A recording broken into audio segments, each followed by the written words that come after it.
Milano-Cortina, Milano-Cortina-Torino, oppure solo Torino. Le proposte di possibili combinazioni per ospitare le Olimpiadi 2026 si moltiplicano e così, se proprio oggi il ministro Danilo Toninelli ha proposto una candidatura unica, quella del capoluogo piemontese, il presidente del CONI Giovanni Malagò in un'intervista radiofonica dice di sperare ancora in una candidatura a tre perché, ha spiegato, secondo me diventeremmo invincibili, molto forti.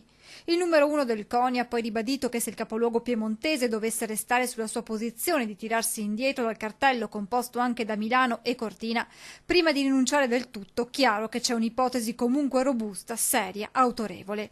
Dunque ancora tutto è possibile proprio nei giorni decisivi, proprio questa settimana il sottosegretario alla Presidenza del Consiglio Giancarlo Giorgetti potrebbe convocare un ultimo tavolo a tre per trovare un accordo in extremis.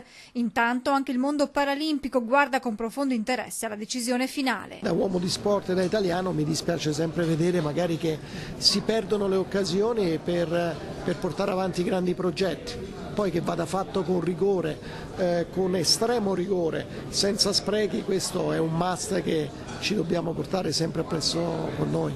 Speriamo che comunque rimanga in Italia perché anche il movimento paralimpico possa essere presente e continuare nella via della promozione e della conoscenza e della sensibilizzazione. Ospitare un evento come le Olimpiadi non ha un impatto solo dal punto di vista sportivo, ma va ben oltre.